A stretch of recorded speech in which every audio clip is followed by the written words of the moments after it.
Translation के grammar किस तरीके से हमने पढ़नी है, सीक्वेंस वाइज पढ़नी है। First of all we know about it, what is a part of speech. पता है क्या होती है पार्ट ऑफ स्पीच? नहीं पता आपको। तो पार्ट ऑफ स्पीच से स्टार्ट करेंगे, ठीक है। पार्ट ऑफ स्पीच क्या है? जो सब्जेक्ट एंड ऑब्जेक्ट के अलावा ट्रांसलेशन में यूज होती है। किसी भी सेंटेंस को दो भागों में बांटेंगे हम। जब सेंटेंस को दो भागों में बांटा जाता है, ठीक है, किसी भी सेंटेंस को, एक तो ऑब्जेक्ट है, ठीक है, या सब्जेक्ट है। सब्जेक्ट जिसके बारे में बात हो रही है, ऑब्जेक्ट जो भी बात हो रही है, तो उस ऑब्जेक्ट के अंदर क्या पढ़ा जाता है? उस ऑब्जेक्ट के अंदर पढ़ा जाता है part of speech. It means that ये ऑब्जेक्ट मिलकर बना होता है पार्ट ऑफ स्पीच से, कि ऑब्जेक्ट के अंदर क्या क्या चीजें हो सकती हैं। कहने का मतलब सब्जेक्ट में क्या है, क्या सब्जेक्ट में पार्ट ऑफ स्पीच नहीं है? बिल्कुल है, पर कौन सी है ये पता चलेगा जब हम पार्ट ऑफ स्पीच पढ़ेंगे तब, ठीक। तो पार्ट ऑफ स्पीच क्या होती है? Speech of the part. जितनी भी स्पीच होती है उनके पार्ट्स क्या होते हैं? कुछ भी हम बोल रहे हैं, जैसे मैं अभी भी बोल रही हूँ, उसमें भी क्या है? स्पीच जुड़ी हुई है ना। इसमें भी इन सब चीजों के पार्ट्स जुड़े हुए है ना। अगर मैं किसी का नाम ले लूं, पार्ट ऑफ स्पीच 8 टाइप की होती है। कितने टाइप की होती है? 8। कौन कौन सी होती है? Noun, pronoun, verb, adjective, adverb, preposition, conjunction, interjection. These are 8 type of part of speech. The explanation is that the number 1 noun. Noun क्या होती है? बहुत लंबी डेफिनेशन नाउन की नहीं पढ़ेंगे। All living words are noun. सभी नाम, जितनी भी दुनिया में चीजें हैं, सब नाम क्या है?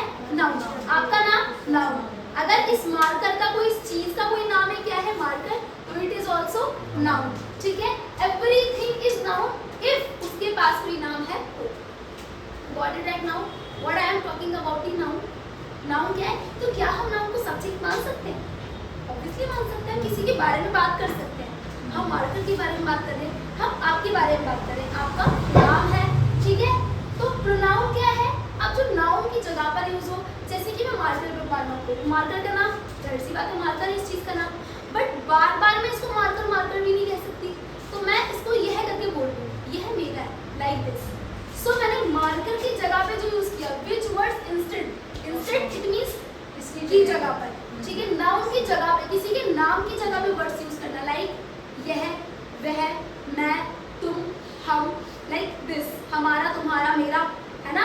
नाउन की जगह पर ही वर्ड्स यूज कर रहे हैं, तो this is a pronoun. He, she, it, name, I, you, we, are, they, this is a noun, not noun, it's pronoun, ठीक है। And third is verb.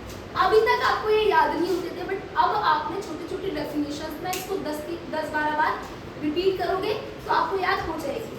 Verb is more important for the translation of grammar.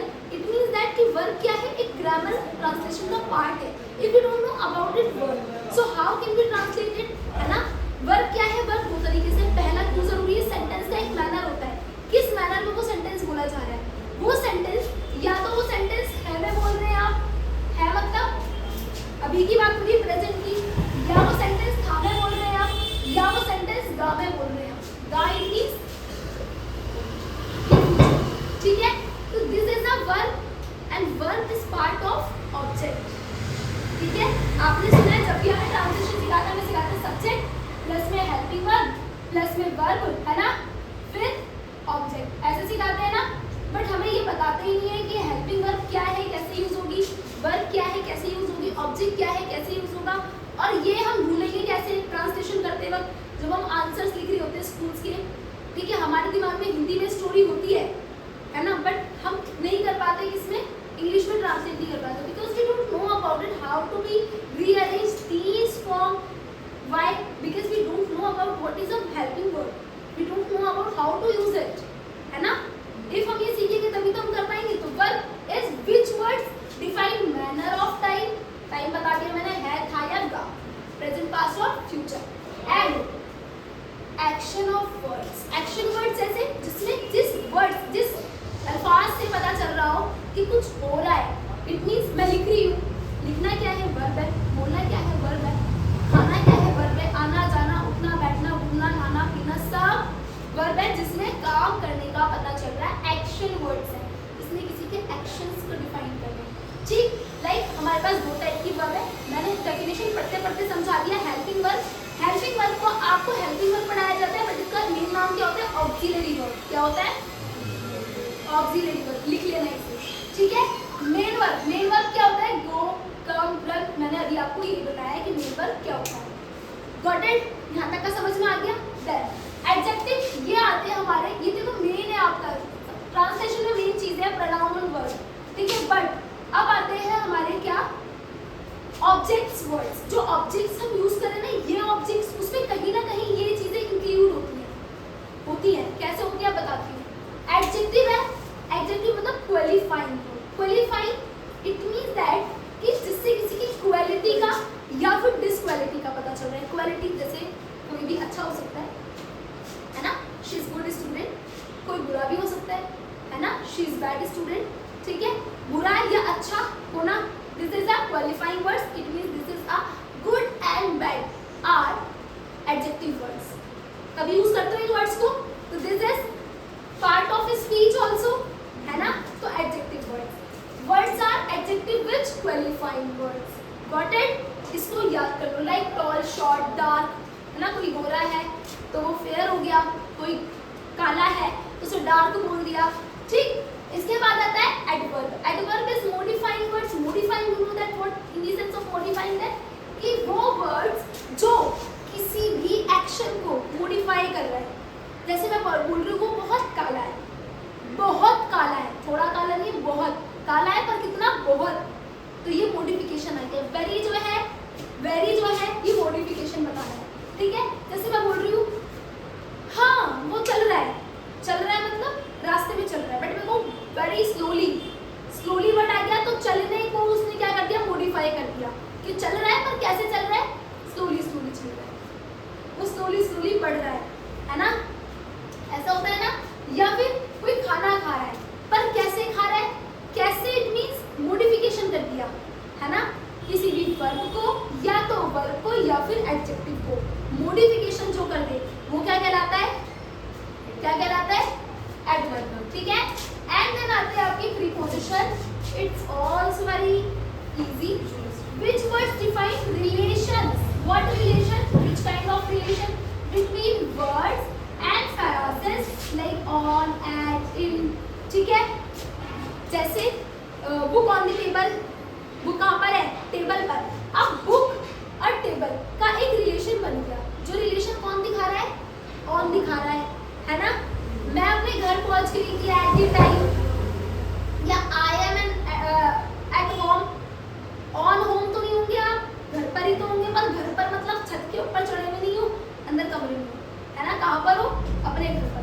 तो eight दिखा रहा है क्या, आपका relation इसके साथ में, घर के साथ में, घर पे हो आप। तो these words क्या define the relation between words and phrases called a preposition and the conjunction जो है इसकी definition इसके word पे define करती है। like conjunction, C for conjunction, C for connected words, ऐसे याद करनी है। C for conjunction and C for connected words। which words क्या करते हैं, connect क्या, टू और मोर phrases या वर्ड्स को या फिर phrases को जो जोड़ दे, ठीक है। जैसे मैं बोलूँ शी इज वेरी ब्यूटीफुल, ठीक है, but she is not good in studies.